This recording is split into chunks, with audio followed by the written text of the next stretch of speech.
हा तुमचा ओरा असतो, तुमची सूत्रांकडची माहिती असते. माननीय एकनाथ शिंदेसाहेब आणि देवेंद्रजींमधलं बॉन्डिंग हे अतिशय चांगलं आहे. मी अनेक वेळा सांगितलेलं आहे. काल स्वतः माननीय एकनाथ शिंदेसाहेब उपराष्ट्रपतीपदांच्या शपथविधीसाठी देखील गेले होते. त्याच्यामुळे देवेंद्रजींनी एखादा जर नगरविकासाचा निर्णय घेतला तर ते शिंदेसाहेबांची चर्चा करून घेतात. आता ती चर्चा करत असताना आम्हाला सगळ्यांना सांगावं किंवा तुम्हाला सांगावं असं काय त्यांच्यावर बंधन असू नये. त्याच्यामुळं मला असं वाटतं की कुठेही वाद नाही. तुमच्याकडे जी काही बातमी पोचवली जाते ही विरोधकांकडनं पोचवली जाते, कारण त्यांना हे बघवत नाही की सरकार अतिशय चांगल्या पद्धतीनं चाललेलं आहे. ओबीसीवर अन्याय न होता हैदराबाद गॅजेटरी सरकारनं लागू केलेलं आहे. उपराष्ट्रपती पदाची निवडणूक NDA जिंकलेलं आहे.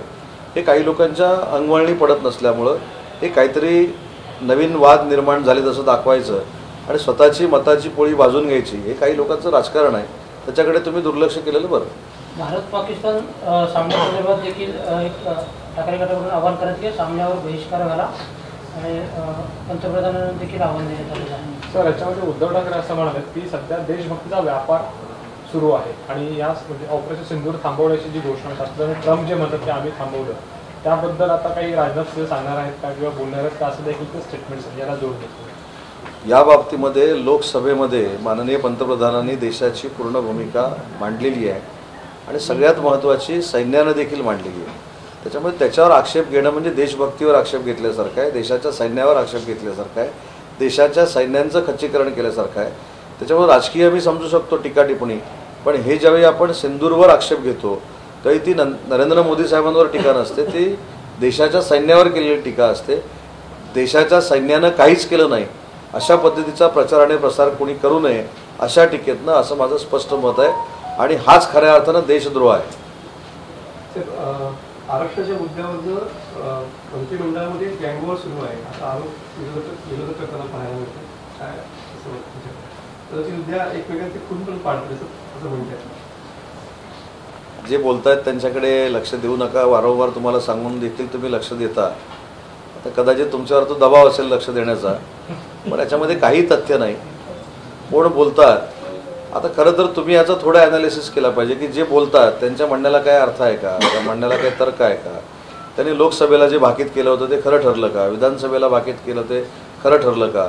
हम अभी उपराष्ट्रपती पद के चुनाव में जीतेंगे ही पण मुंबईतनं वल्गना झाली होती, ते जिंकले का. उलट 34 मतं फुटली, ती कोणाची फुटली ही प्रेस कॉन्फरन्स घेऊन आधी घेऊन सांगा. आणि ती सगळ्यात जास्त मतं जी फुटलेली आहेत ती महाराष्ट्रातली फुटलेली आहेत. त्याच्यामुळे त्याच्यावर बोला आणि त्याच्यावर लक्ष कोणाचं केंद्रित होऊ नये म्हणून अशा काही गोष्टी काढल्या जातात. ठाकरे बंधूंच्या भेटीनंतर आता बैठकांचं सत्र देखील सुरू झालेलं आहे. मातोश्रीवर देखील आमदार खासदारांची त्याचप्रमाणे जिल्हा प्रमुखांची देखील बैठक झालेल्या आहेत. आगामी याच्या दृष्टीने काही परिणाम होऊ शकतो का किंवा काय? नाही, हा प्रश्न शिवसेनेचा मंत्री म्हणून मला विचारण्यापेक्षा काँग्रेसवाल्यांना विचारला पाहिजे ना. त्यांच्या युतीची भीती आम्हाला असून उपयोगाचं काय. आमच्यासमोर कुठची जरी आघाडी असली तरी आम्ही जिंकणार आहोत.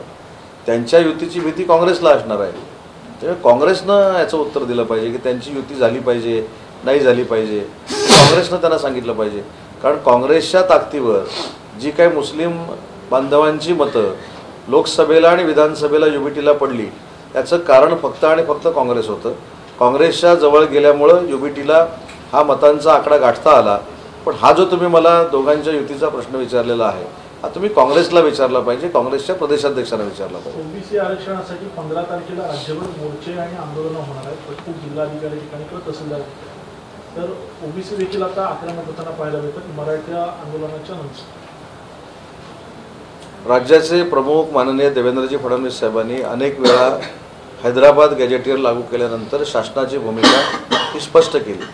शिवसेनेचे मुख्य नेते एकनाथ शिंदे साहेबांनी देखील ही भूमिका स्पष्ट केलेली आहे. आम्ही देखील सगळ्यांनी ही भूमिका स्पष्ट केलेली आहे की ओबीसीचं कुठचंही आरक्षण कमी केलं जाणार नाही.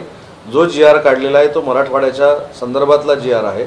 त्याच्यावर जे काही खुलासे करायचे आहेत ते उपसमितीचे अध्यक्ष विखे पाटील साहेब करतील आणि ओबीसीच्या न्याय हक्कासाठी चंद्रशेखर बावनकुळे साहेबांच्या नेतृत्वाखाली कॅबिनेटची सब कमिटी नेमण्यात आलेली आहे.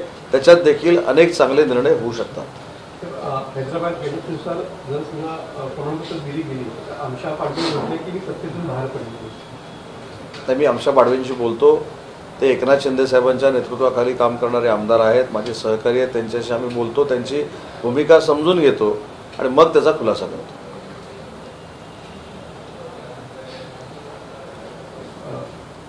ओबीसी मुलांनी आत्महत्या केली त्याच्या आत्महत्या केली तर सरकारच जबाबदार असं वेडेट्टीवार काय म्हणतात त्याच्यापेक्षा असं पाऊल कोणी कुठच्याही समाजाच्या व्यक्तीनं उचलू नये ही शासन म्हणून आमची विनंती आहे. ओबीसीचं आरक्षण कमी होणार नाही ही महायुतीची जबाबदारी आहे.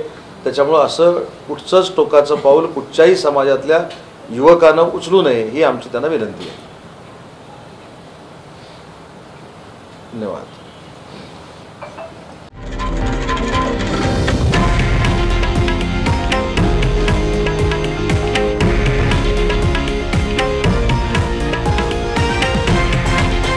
हे आहे देशातील नंबर 1 न्यूज नेटवर्क आणि आपण पाहत आहात TV9 मराठी, एकमेव.